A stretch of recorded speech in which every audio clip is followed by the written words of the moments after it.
যে যেইভাবে মারা যাবে সুইসাইড করে, তাদেরকে কবরে হাসরে ঠিক এইভাবে শাস্তি দেওয়া হবে, ঠিক কিনা ভাইয়েরা আমার?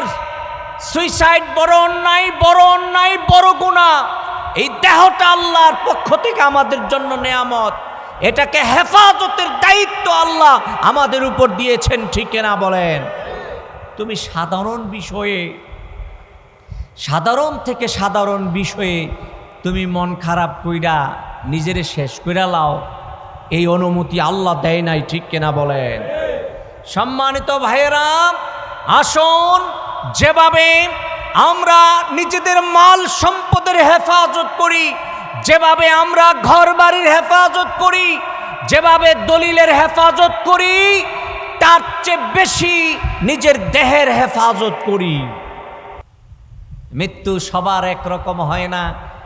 কারো মৃত্যু হয় ব্রাজিলের জন্য, কারো মৃত্যু হয় আর্জেন্টিনার জন্য, আবার কারো মৃত্যু হয় আল্লাহর জন্য, ঠিক কিনা বলে?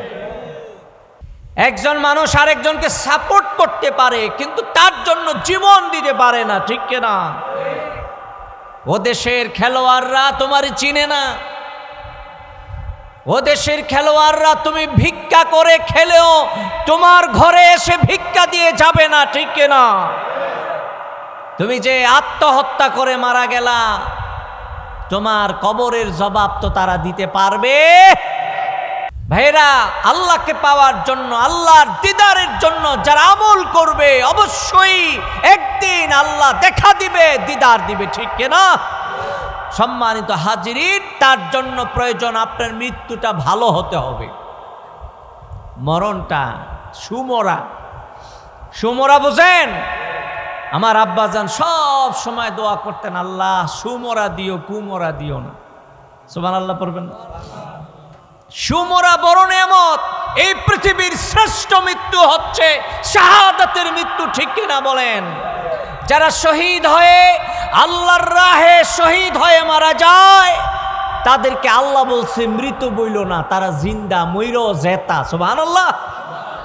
কত মানুষ কত ভাবে মারা যায়, কিন্তু যারা যুদ্ধের ময়দানে মারা যায়, শহীদ হয়, তাদের মৃত্যুটা ইজ্জত এবং সম্মানের মৃত্যু।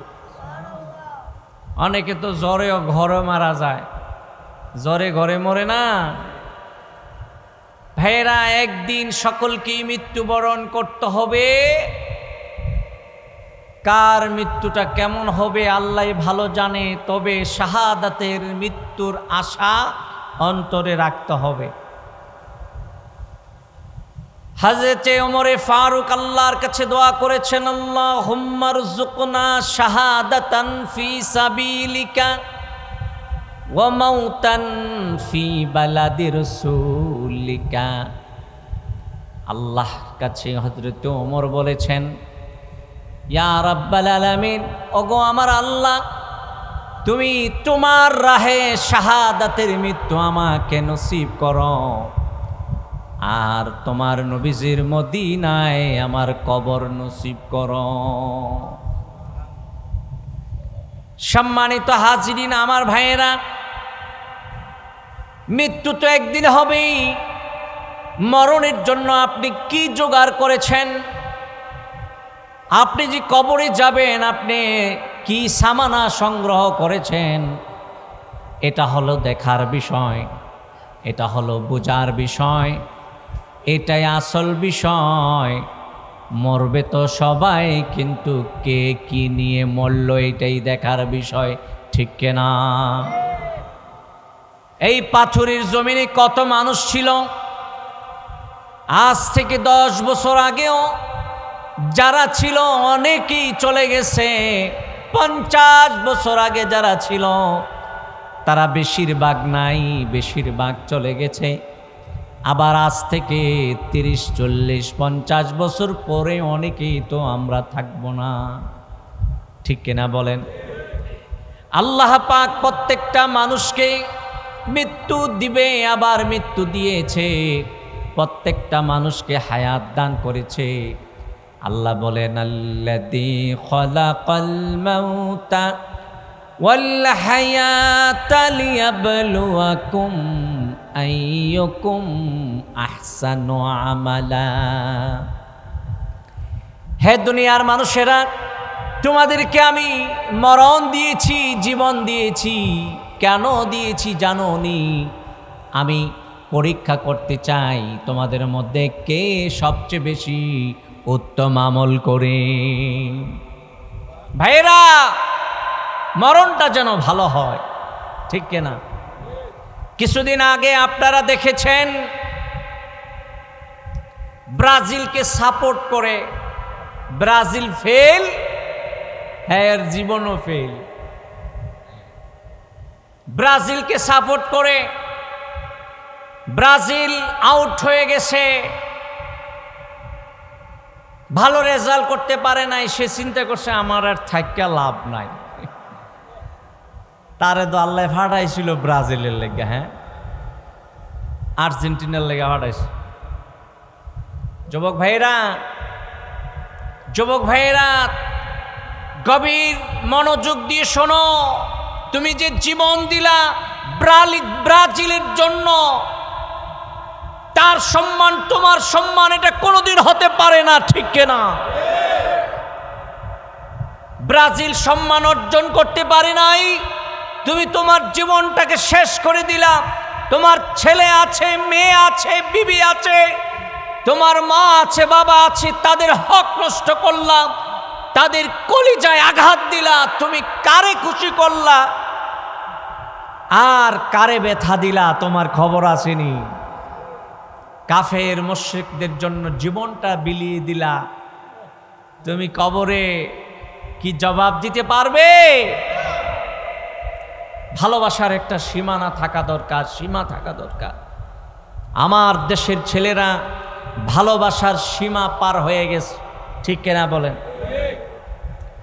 একজন মানুষ আরেকজনকে সাপোর্ট করতে পারে, কিন্তু তার জন্য জীবন দিতে পারে না, ঠিক কিনা? ও দেশের খেলোয়াড়রা তোমার চিনে না,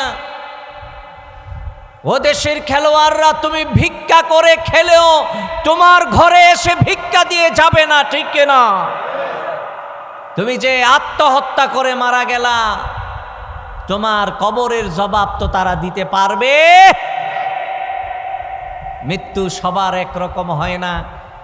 কারো মৃত্যু হয় ব্রাজিলের জন্য, কারো মৃত্যু হয় আর্জেন্টিনার জন্য, আবার কারো মৃত্যু হয় আল্লাহর জন্য, ঠিক কিনা বলে? আল্লাহ পাক পবিত্র কোরআনে বলেছেন, তোমারে আমি মৃত্যু দিয়েছি, তোমারে আমি হায়াতের মতো দৌলত দিয়েছি, তোমারে মরণের মতো নেয়ামত দিয়েছি। কেন দিয়েছি জানো নি? আমি আল্লাহ দেখতে চাই কে কেমন আমল করো। আপনারা বলবেন, হুজুর এখানে আল্লাহ বলল জীবন দিয়েছে, মরণ দিয়েছে। জীবন তো আমাদের জন্য একটা নেয়ামত, জীবন আমাদের জন্য নেয়ামত। কারণ এই জীবনে থাকতে চাই, বাঁচতে চাই। অসুস্থ হলে ডাক্তারের কাছে চলে যায়, কিভাবে বাঁচা যায়, কিভাবে ভালো চিকিৎসা নিয়ে দুনিয়ায় আর এক সপ্তাহ, এক মাস একটু বেশি বাঁচা যায়, এই চিন্তা আমরা করি। কিন্তু আমরা তো মরতে চাই না। আল্লাহ যে এমনভাবে কইল যে মরণটাও একটা নেয়ামত, যেভাবে আমাদের জীবনটাও একটা নেয়ামত। হ্যাঁ আমার ভাইয়েরা, তোমার আমার কাছে চিন্তা করলে আমরা মনে করি যে আমাদের হায়াত, বেঁচে থাকাটা নেয়ামত, মৃত্যুবরণ করা নেয়ামত না। আসলে জানোনি মরণটাও একটা নেয়ামত? বলো সুবহানাল্লাহ। শুধু হায়াত আল্লাহর নেয়ামত নয়, মৃত্যুটাও আল্লাহর বড় নেয়ামত। কারণ এই দুনিয়ার হায়াত পাইয়া সারা জীবন যার জন্য আমল করলা, যার জন্য ইবাদত করলা, যাকে খুশি করার জন্য এত কিছু করলা, যার জন্য জীবন মরণ সব কিছু যার জন্য, তিনি হইলেন আল্লাহ, ঠিক কিনা? তিনি আমার আল্লাহ। এই দুনিয়ায় তার সাথে তোমার কথা হয় নাই, এই দুনিয়ায় তার সাথে তোমার দেখা হয় নাই। তোমার দুচক্ষু যেদিন বন্ধ হয়ে যাবে রে, ওই দিন থেকে আল্লাহর সাথে তোমার কথার দেখা হয়ে যাবে। আল মাউতু তুহফাতুল লিল মুমিনিন, মৃত্যু মুমিনদের জন্য একটা হাদিয়া, একটা নিয়ামত। বলেন সুবহান। সম্মানিত হাজিরিন আমার ভাইয়েরা, মুমিন বান্দা যখন মারা যায়, মুমিন বান্দা যখন কবরে যায়, তার জন্য আল্লাহ পাক ফেরেশতা পাঠাইয়া দেয়। সবার মতোই তাকে প্রশ্ন করা হয়। সে আর দেরি করে না, সে আর প্রশ্ন করলে দেরি করে না। তাকে যখন প্রশ্ন করা হয় মার রব্বুকা, সে বলে রব্বি আল্লাহ। ওমা দীনুকা দীনি আল ইসলাম। ওমান হাজার রাজুল, এই কবরে যিনি এসেছেন তিনি কে? তিনি কে বলতে দেরি, উত্তর দিতে দেরি নাই। বলেন সুবহানাল্লাহ। আল্লাহ ডাক দিয়ে কই ফেরেশতারা রে, ও আমার ফেরেশতারা, আর দেরি কইরো না, আর দেরি কইরো না। আমার বান্দারে আর কষ্ট দিও না। আমার বান্দায় দুনিয়ায় 5 ওয়াক্ত নামাজ পড়েছে, আমার বান্দায় দুনিয়ায় আমাকে ভয় করেছে, আমার নবীকে ভালোবেসেছে। আজকে তার উত্তর দিতে দেরি হয় নাই। ফেরেশতারা তোমরাও আর দেরি করে না, কবর ছাড়ো, জান্নাতের সাথে তার কবরের সাথে কানেকশন করে দাও। বলেন সুবহান। জান্নাতের বিছানা বিছাইয়া দাও, জান্নাতের সাথে তার কবরের সাথে যোগাযোগ করে দাও, আর তাকে ঘুম পাড়াইয়া দাও। আমার বান্দাটা দুনিয়ায় ঘুমাইতে পারে নাই, গভীর রজনীতে ওইটা চোখের পানি ফালাইয়া আমি আল্লাহরে ডাকছে। আমারে ডাক দিয়ে বলছে রব্বুল আলামিন, তোমার জন্য আমল করি, তোমার জন্য সিজদা দেই, তোমার জন্য যা কিছু আছে সবই করি, কিন্তু তোমারে দেখি না। আমি তো আমার বান্দারে দুনিয়ায় দেখা দিতে পারি নাই। বান্দারে শোয়ায়া দাও, ঘুম পাড়াইয়া দাও। আমার বান্দার সাথে এখন থেকে আমার দিদার শুরু হয়ে যাবে। ভাইরা, আল্লাহকে পাওয়ার জন্য, আল্লাহর দিদারের জন্য যারা আমল করবে, অবশ্যই একদিন আল্লাহ দেখা দিবে, দিদার দিবে, ঠিক কিনা? সম্মানিত হাজিরিন, তার জন্য প্রয়োজন আপনার মৃত্যুটা ভালো হতে হবে। মরণটা সুমরা, সুমরা বুঝেন? আমার আব্বাজান সব সময় দোয়া করতেন, আল্লাহ সুমরা দিও, কুমরা দিও না। সুবহানাল্লাহ পড়বেন না? সুমরা বড় নিয়ামত। এই পৃথিবীর শ্রেষ্ঠ মৃত্যু হচ্ছে শাহাদাতের মৃত্যু, ঠিক কিনা বলেন? যারা শহীদ হয়ে আল্লাহর রাহে শহীদ হয়ে মারা যায়, তাদেরকে আল্লাহ বলছে মৃত বইল না, তারা জিন্দা, মইর জেতা। সুবহানাল্লাহ। আর যারা সুইসাইড করে মারা যায়, তাদের জন্য সুসংবাদ নাকি দুঃসংবাদ? যে যেইভাবে মারা যাবে সুইসাইড করে, তাদেরকে কবরে হাসরে ঠিক এইভাবে শাস্তি দেওয়া হবে, ঠিক কিনা? ভাইয়েরা আমার, সুইসাইড বড় অন্যায়, বড় অন্যায়, বড় গুনাহ। এই দেহটা আল্লাহর পক্ষ থেকে আমাদের জন্য নেয়ামত, এটাকে হেফাজতের দায়িত্ব আল্লাহ আমাদের উপর দিয়েছেন, ঠিক কিনা বলেন? তুমি সাধারণ বিষয়ে, সাধারণ থেকে সাধারণ বিষয়ে তুমি মন খারাপ কইরা নিজেরে শেষ কইরা লাও, এই অনুমতি আল্লাহ দেয় নাই, ঠিক কিনা বলেন?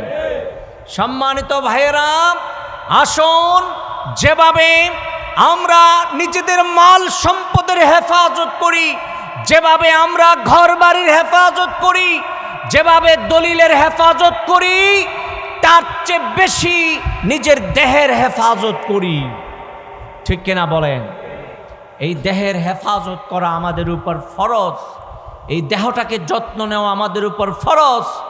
সুইসাইড করা, আত্মহত্যা করা কবিরা গুনাহ, নাজায়েজ বড় গুনাহ, ঠিক কিনা বলেন? আজকে দেখা যায় কাফের মুশরিকদের জন্য মারা যায়, অমুকের জন্য মইরা যায়, হমুকের জন্য মইরা যায়, বউর লোকের রাগ হইয়া মইরা যায়। তুই বউর লোকের রাগ হইয়া মরস কিচ্ছি, হেতি গেলে গা জাগা, তুই আর একটা বিয়ে করতে না? তোর লেগে তো আল্লাহ রাস্তা রাখা দিছে। তার যদি তোরে পছন্দ না হয় সে চলে যাবে, তুমি আরো একটা করবা, ঠিক কিনা? আমি মা বোনদেরকেও বলবো, যুবতী নারীদেরকেও বলবো, তোমার পছন্দ হয় না, সুইসাইড করার দরকার নাই। তুমি বিদায় নিয়ে চলে যাও, যেখানে তোমার ভালো লাগে সেখানে যাওয়ার সুযোগ আছে, কিন্তু আত্মহত্যা করার কোনো সুযোগ নাই। ঠিক কিনা বলেন? সম্মানিত হাজিরিন, সম্মানিত ভাইয়েরা, এই পৃথিবীতে কত মানুষ এসেছে, কত মানুষ চলে গেছে, আরো যাবে, কিন্তু যারা গিয়েছে যুদ্ধের ময়দান থেকে, যারা গিয়েছে তারা উত্তম মৃত্যু নিয়ে কবরে গিয়েছে। যেমন নাকি ইমাম হোসেন কারবালার ময়দানে শহীদ হয়েছেন। ঠিক কিনা বলে? সম্মানিত হাজিরিন, ইমাম হোসেনের শাহাদাতের কথা বলতে গেলে তো অনেক কথা হয়ে যাবে, অনেক রাত হয়ে গেছে, গভীর রাত হয়ে গেছে, রাত 12টা বাজে। আজকে আমরা এই মাহফিল থেকে আল্লাহর কাছে দোয়া করি, আল্লাহ যেন আমাদেরকে শাহাদাতের মৃত্যু দেয়। কি ভয় পেয়ে গেছেন? শাহাদাতের মৃত্যু আল্লাহর কাছে চাইলে আল্লাহ যদি কবুল করে, আপনার যদি যুদ্ধের ময়দানে যাওয়ার সুযোগ নাও হয়, আপনি যদি ঘরে মারা যান, ঘরে পড়ে মারা যান, আল্লাহ যদি দোয়া কবুল করে জ্বরে মারা গেলেও আল্লাহ পাক শাহাদাতের মর্তবা দিতে পারে। পারে কিনা বলেন? ভয় পাবেন না, সব সময় আল্লাহর কাছে তামান্না করবেন, আশা করবেন আল্লাহ যেন এমন মৃত্যু দেয় যেই মৃত্যুটা শাহাদাতের মৃত্যু। বলেন আল্লাহুম্মা আমিন, বলেন আল্লাহুম্মা আমিন। সম্মানিত ভাইয়েরা, আল্লাহ পাক আমাদেরকে জীবন দিয়েছে, মৃত্যু দিবে। আল্লাহ দেখতে চায় কে ভালো আমল করে, কে খারাপ আমল করে। আসুন এখন থেকে 5 ওয়াক্ত নামাজ পড়ব। কয় ওয়াক্ত নামাজ? বলেন কয় ওয়াক্ত নামাজ? গুনাহমুক্ত জীবন যাপন করব। কি মুক্ত? কি মুক্ত? গুনাহমুক্ত জীবন যাপন করব, নেক কাজ করব, ভালো কাজ করব। মাসে বছরে 1টি মাস সিয়াম সাধনা করব। রাজি আছেন? আমল কি একদম বেশি নাকি? 5 ওয়াক্ত নামাজ, সারা দিনে রাইতে 5 ওয়াক্ত নামাজ। হিসাব করলে 24 ঘন্টায় 5 ওয়াক্ত নামাজ পড়তে সর্বোচ্চ 1 ঘন্টা লাগে। ঠিক কিনা বলেন? যে আল্লাহ আপনাকে 24টা ঘন্টা দিল নেয়ামত হিসাবে, সেই আল্লাহকে সেজদা দেওয়ার জন্য তোমার 1টি ঘন্টার সময় হয় না, তুমি পোড়া কপাল। ঠিক কিনা? সম্মানিত হাজিরিন ভাইয়েরা, আসুন নেক কাজ করি, ভালো কাজ করি, সন্তানদের দিকে খেয়াল রাখি। সন্তানদের দিকে খেয়াল রাখার দরকার আছে কিনা? বলেন আছে কিনা?